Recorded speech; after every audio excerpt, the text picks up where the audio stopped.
Morning, praise అలాడ్, శుభోదయం, అనుదిన ఆహారం అనే ఈ ఆధ్యాత్మికమైన కార్యక్రమానికి సుస్వాగతం. మనుషుడు రొట్టె వలన మాత్రం కాదు గాని దేవుని నోట నుండి వచ్చు ప్రతి మాట వలన జీవించును. డిసెంబర్ నెల 14వ తారీఖు గురువారము 2023 సంవత్సరము. ఈరోజు దేవుని వాక్య ఆత్మీయ ఆహారము కీర్తన 47 అధ్యాయము 6వ వచనంలోని 2వ భాగము. మన రాజును కీర్తించుడి కీర్తించుడి. నిన్నటి దినం యొక్క వర్తమాన కొనసాగింపులో ఉన్నాము. రాజులకు రాజు, ప్రభువులకు ప్రభు అయిన మహారాజు ప్రభువు ఆర్భాటముతోనూ బోరధ్వనితోనూ ఆరోహణమాయను. మన రాజును కీర్తించుడని ఆత్మదేవుడు మనకందరికీ ఆజ్ఞాపిస్తున్నారు. ప్రభువు మనకు ఆజ్ఞాపిస్తున్న ఈ ఆజ్ఞ ఉద్దేశము ఏమిటంటే మన దేవునిని ఘనపరుస్తూ హెచ్చించమని దేవుడు తన ఉద్దేశాన్ని తెలియచేస్తున్నారు. ఎలాగంటే చప్పట్లు కొడుతూ జయధ్వనులతో దేవుని గురించి ఆర్భాటం చేయుచు మన రాజును మనమందరం కలిసి కీర్తించాలి. మన రాజు మహోన్నతుడు, భయంకరుడు. ఆయన సర్వభూమికి మహారాజై ఉన్నాడు. గనుక మన రాజు కీర్తించబడటానికి యోగ్యుడు. ఆయన మాత్రమే యోగ్యుడు, అర్హుడు. ఈ యోగ్యత అర్హత లేని వారిని కీర్తించుట మన రాజుని అవమానించుట. మన రాజును తృణీకరించే వారు వర్ధిల్లకపోగా వారి నాశనమును వారే కోరుకొనుచున్నారని వారు గ్రహించాలి. ఐగుప్తు దేశములో బానిసలుగా ఉన్న ఇశ్రాయేలీలను దేవుడు తన బాహుబలముతో ఐగుప్తు బానిసత్వపు చెర నుండి వారిని విడిపించాడు. అంతేకాకుండా పాలు తేనెలు ప్రవహించే దేశములోనికి వారిని నడిపిస్తూ వారి ప్రయాణములో అడ్డుగా వచ్చిన ఎర్ర సముద్రమును 2 పాయలుగా చేసి ఆ సముద్రము మధ్య ఆరిన నేల మీద తన ప్రజలను నడిపించాడు. అంతేకాకుండా వారి ప్రయాణములో శత్రువులు వారి మీద పడగా మన రాజు శత్రువులతో యుద్ధం చేసి శత్రువులను నిర్మూలన చేశాడు. వారి మధ్య పగలు మేఘస్తంభమై ఉన్నాడు, రాత్రి అగ్నిస్తంభమై ఉండి కంటికి రెప్పలాగా వారిని అనగా ఇశ్రాయేలీలను కాపాడుతూ నడిపించి ఉండగా, ఇంత చేసినటువంటి రాజైన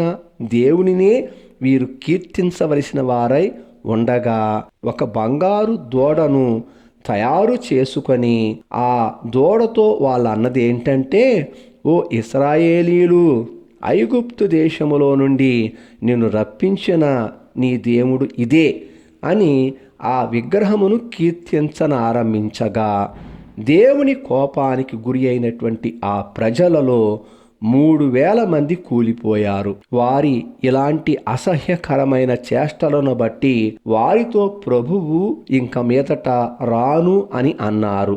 ఆ తరువాత మోషే బ్రతిమలాడుకొనుటను బట్టి దేవుడు వారి నుండి ప్రత్యేకించబడి వారిని నడిపించారు. ఈ విధముగా దేవునిని కీర్తించి మహిమపరచవలసినటువంటి ఇశ్రాయేలీలు దేవుని మహిమను విగ్రహమునకు ఆపాదించి శాపగ్రస్తులై నశించిపోయారు. ప్రియ శ్రోతలారా, పౌలు 1 కొరింథీయులకు రాసిన పత్రిక 10వ అధ్యాయము 5వ వచనంలో ఈ సందర్భమును ప్రస్తావిస్తూ, వారిలో ఎక్కువ మంది దేవునికి ఇష్టులుగా ఉండకపోయిరి గనుక అరణ్యములో సంహరించబడ్డారని, వారు ఆశించిన ప్రకారము మనము చెడ్డ వాటిని ఆశింపకుండునట్లు ఈ సంగతులన్నీ అనగా మన పితరులైన ఇశ్రాయేలీల యొక్క చరిత్రపు సంగతులన్నీ మనకు దృష్టాంతముగా ఉన్నాయని వ్రాశాడు. వారు చేసిన పాపము మనం చేసి నశించిపోకుండుటకై మనకు పితరుల చరిత్రను దృష్టాంతముగా ఉంచినందుకై దేవునికి స్తోత్రములు కలుగునగాక. మెట్టికి ప్రియ దేవుని స్నేహితులారా, సర్వజనులు మన రాజునే కీర్తించాలి అని వాక్యము మనకు ప్రకటిస్తుండగా మనము ఈ విషయాన్ని ఎరిగి ఆయనను కీర్తిస్తున్నామా? ఎవరిని ఆరాధిస్తున్నాము? దేనికి మనం లోబడుతున్నాము? ఎవరి పేరుని గొప్ప చేస్తున్నాము? ఒక్కసారి ఈ లేఖనం మనతో మాట్లాడుతూ ఉండగా పరీక్షించుకొనాలి. దేవుని యొక్క సార్వభౌమ అధికారమును ఎరిగిన వారమై దేవుడు మనల్ని ప్రేమించి తన కుమారుని ద్వారా చేసిన పనిని అంతా అంగీకరించిన వారమై మనమందరము మన రాజుని కీర్తించుదము. మిక్కిలి విలువగల అచ్చ జటమాంసి అత్తరు ఒక సేనేరున్నర ఎత్తు తీసుకొని యేసు పాదములకు పూసి తన తల వెంట్రుకలతో ఆయన పాదములను తుడిపిన మరియ వలెనే మన రాజును కీర్తించుదము. ఆమె అలాగు చేసినందున ఆ ఇల్లు అంతా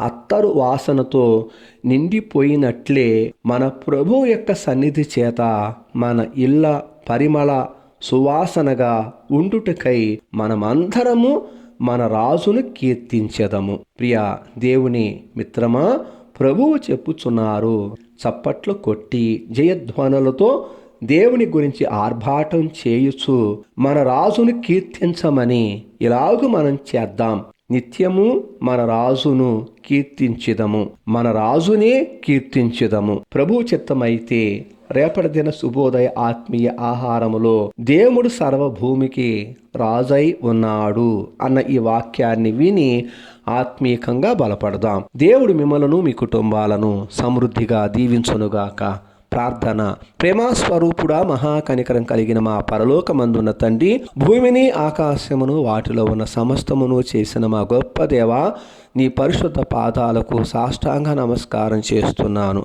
మమ్మల్ని ఎంతో ప్రేమించి మీరు మాకు అనుగ్రహించిన ఈ దినమును బట్టి, మమ్మల్ని ప్రేమించి మీరు మాకు వివరించిన మీ లేఖన సత్యములను బట్టి స్తోత్రాలు.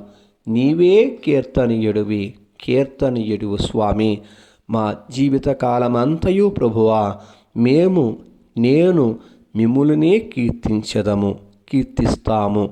దేవా, నిన్ను కీర్తించుట మా జీవితాలకు గొప్ప ధన్యత. ఇంకా ఎవరైతే నిన్ను కీర్తించని ప్రజలు ఉన్నారో వాళ్ళ జీవితాలలో మీ కార్యం జరిగించండి. వారందరూ మిమ్మల్ని కీర్తించున్నట్టుగా కార్యము జరిగించమని ప్రార్థిస్తున్నాను. ఈ దినమంతా మీ అధికారానికి అప్పగిస్తూ యేసు క్రీస్తు అత్యున్నతమైన నామములోనే ప్రార్థించి పొందుకొని ఉన్నాం పరమ తండ్రి. ఆమేన్. తండ్రి, కుమార, పరిశుద్ధాత్మ త్రియేక దేవుని అన్యోన్య సావాసము సదాకాలము మనకు తోడై ఉండి నడిపించునుగాక. ఆమేన్. Thank you. ప్రభుపాద సేవలో పాస్టర్ ఉమా జాషువా.